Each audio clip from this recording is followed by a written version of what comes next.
قسم خدا کی بڑے حسین ہو، قسم خدا۔ شیخ عبدالحق محدث دہلوی فرماتے ہیں کہ آقا علیہ الصلوۃ والسلام پر جب ایمان لانا واجب ہے تو پھر آپ کی اطاعت اور اتباع بھی لازم ہو گئی۔ لا الہ الا اللہ محمد الرسول اللہ، پہلے جز کا اقرار، دوسرے جز کی تصدیق کر لی تو ایمان لے آئے، اور جب ایمان لے آئے تو اب آقا کی زندگی، اسوائے حسنہ، آپ کی سیرت، آپ کی اخلاق کی اتباع بھی لازم ہو گئی۔ فرائض، واجبات، عبادات، سنن، آداب اور سیرت نبوی پر اطاعت کا اطلاق ہوتا ہے۔ حضرت عمر رضی اللہ تعالیٰ عنہ فرماتے ہیں، جس نے اپنے اوپر قولاً فعلاً سنتوں کو جاری کر لیا،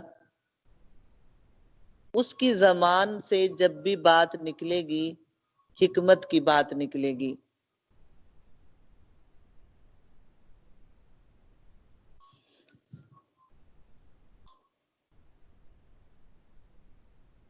آقا علیہ الصلوۃ والسلام نے ایک خط کھینچا،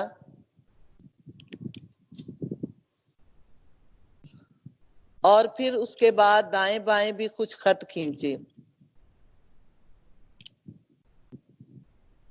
قال خط لنا رسول اللہ صلی اللہ علیہ وآلہ وسلم خطا ثم قال ھذا سبیل اللہ، ایک سیدھی لائن کھینچی اور فرمایا یہ اللہ کا راستہ ہے۔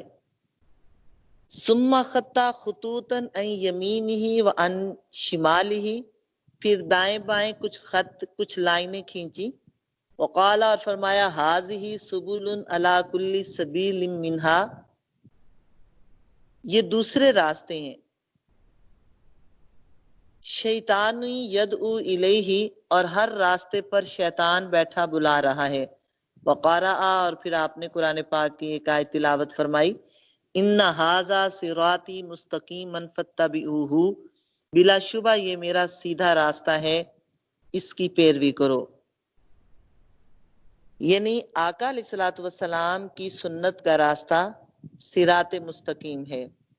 اس کے علاوہ کوئی راستہ اختیار کرے تو وہ شیطان کا راستہ ہوگا۔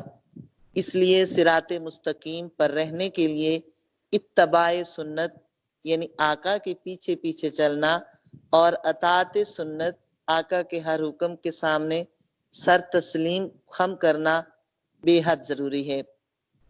ایک عارف فرماتے ہیں، اگر کسی شیخ کو ہوا پہ اڑتا ہوا یا پانی پر چلتا ہوا یا آگ وغیرہ میں کودتا ہوا دیکھو، لیکن آمدن جان بوجھ کر اللہ کے کسی فرض یا نبی کی کسی سنت کا تارک ہو تو وہ جھوٹا ہے، وہ دعوی محبت میں باطل ہے، یہ اس کی کرامت نہیں بلکہ استدراج ہے۔ کیونکہ ولایت اور اتباع سنت دونوں لازم و ملزوم ہیں۔ ہر ولی کو اسوائے رسول پر عمل پیرا ہو کر ہی ولایت ملتی ہے۔ بایزید بوستامی فرماتے ہیں کہ ایک مرتبہ انہوں نے کسی ولی اللہ کو ملنے کا ارادہ کیا اور اپنے ساتھ کسی اور بزرگ کو بھی لیا۔ جب وہاں پر پہنچے تو وہ اللہ کا نیک بندہ گھر سے نکلا مسجد میں نماز پڑھنے کے لیے، لیکن اس نے خانہ کعبہ کی طرف رخ کیا ہوا تھا اور تھوک پھینک دیا، تو آپ اس کو ملے بغیر واپس آ گئے اور فرمانے لگے، جس شخص کو آداب رسول پر عمل نہیں وہ ولی اللہ کیسے بن سکتا ہے؟ تو سنت، آقا کی زندگی، اسوائے حسنہ بے حد ضروری ہے۔ ولایت کے لیے بھی زندگی گزارنے کا ایک لاہ عمل بھی اللہ پاک نے ہمیں نصیب فرمایا۔ پینے کے متعلق سنتوں کو آپ نے ملاحظہ کیا اب کھانے کا سنت طریقہ، کھانے کا سنت طریقہ، دونوں ہاتھوں کو دھو کر کلی کر لیں، نہایت عاجزی کے ساتھ دسترخوان پر بیٹھ جائیں اور بسم اللہ الرحمن الرحیم پڑھ کر کھانا شروع کریں۔ کیونکہ بسم اللہ الرحمن الرحیم نہ پڑھیں تو شیطان کھانے میں شریک ہو جاتا ہے۔ اگر شروع میں بھول جائیں تو کھاتے وقت جب بھی یاد آئے اس وقت پڑھ لیں۔ اس کے علاوہ اگر ہر لقمہ اٹھاتے وقت بسم اللہ الرحمن الرحیم پڑھ لی جائے تو یہ اور بہتر بات ہے۔ یہ صوفیاء نے طرز عمل اختیار کیا ہے۔ تو ہاتھ دھو کر تولیے سے خشک کیے بغیر کلی کر کے بسم اللہ الرحمن الرحیم پڑھ کر کھانا کھانا چاہیے۔ کھانے کھانے کا سنت طریقہ، دایاں گھٹنا کھڑا کریں اور بائیں پاؤں کو بچھا کر اسی کے اوپر جسم کا وزن ڈالیں۔ کسی چیز سے ٹیک لگانا درست نہیں ہے اور بیٹھ کر کھانا کھانا چاہیے۔ کھڑے ہو کر کھانا کھانا خلاف سنت ہے۔ دائیں ہاتھ سے کھانا سنت ہے۔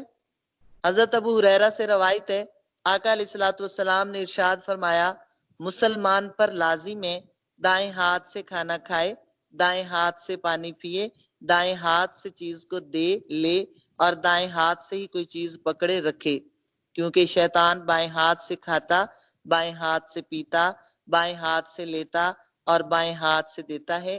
ابن ماجہ کی روایت۔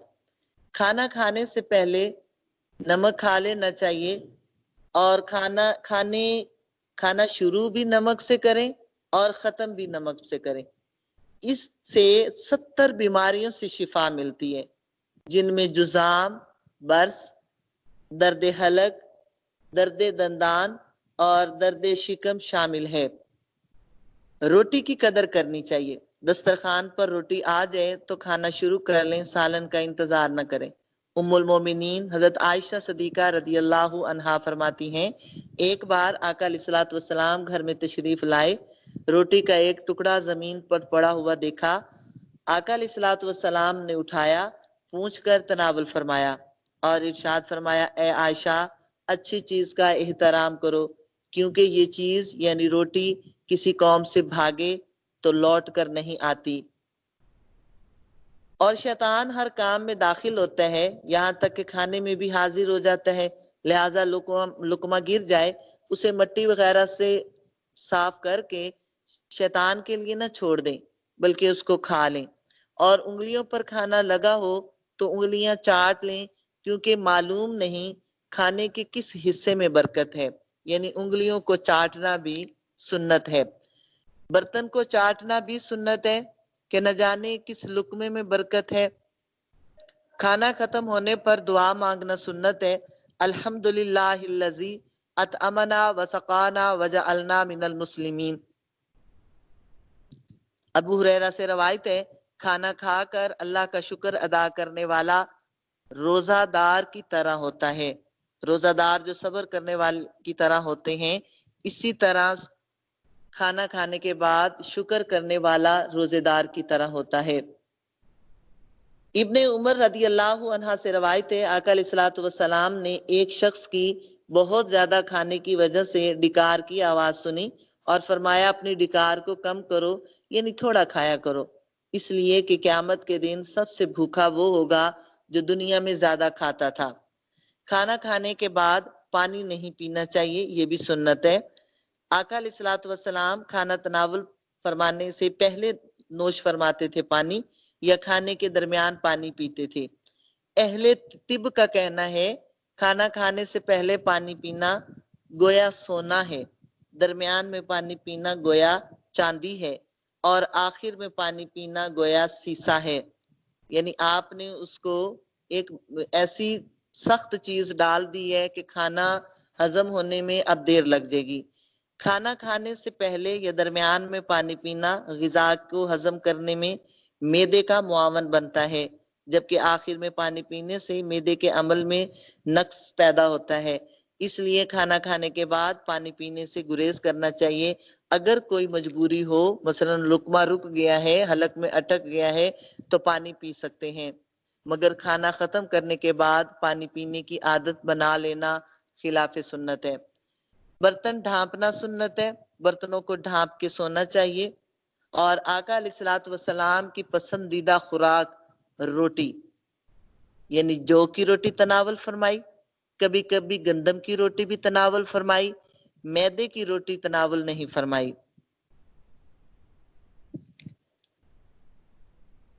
حضرت جابر سے روایت ہے، آقا علیہ الصلوۃ والسلام کو گوشت بہت پسند تھا اور آپ نے کھانوں کا سردار گوشت کو فرمایا ہے۔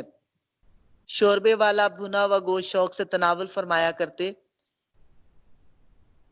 ایک بار سیدہ فاطمہ زہرا کی خدمت میں ایک عورت نے 2 چپاتیاں، تھوڑا سا پکا ہوا گوشت ہدیتاً پیش کیا۔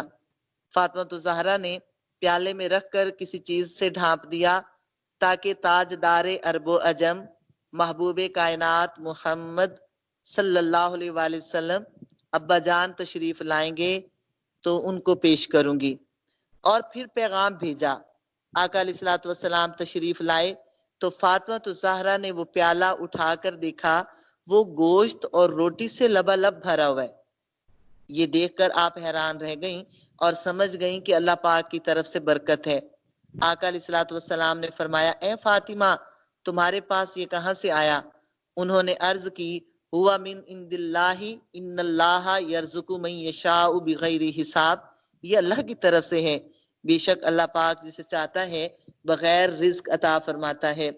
یہ سن کر آقا علیہ الصلوۃ والسلام نے فرمایا، میری بیٹی، میری پیاری بیٹی، اللہ پاک نے تجھے حضرت مریم کے مشابہ بنایا۔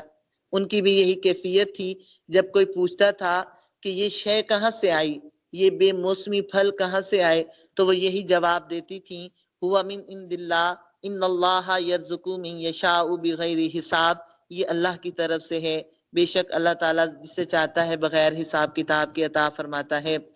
آپ نے کھانا تناول فرمایا۔ حضرت علی المرتضیٰ، فاطمہ زہرا، امام حسن حسین، تمام ازواج مطہرات نے وہ گوشت، وہ روٹی سیر ہو کر تناول فرمائی، مگر پیالے میں گوشت اور روٹی بدستور موجود رہا۔ پھر سیدہ فاطمہ زہرا نے وہ کھانا ہمسایوں میں تقسیم کر دیا۔ اللہ پاک نے اس کھانے میں خیر کثیر اور برکت عطا فرمائی۔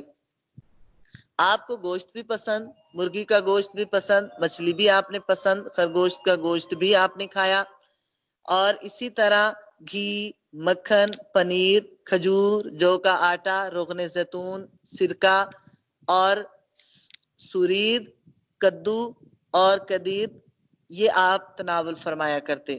یہ آپ کے پسندیدہ کھانے۔ اللہ پاک آپ سب کو کھانے پینے کی سنتوں پر عمل کرنے کی توفیق نصیب فرمائے۔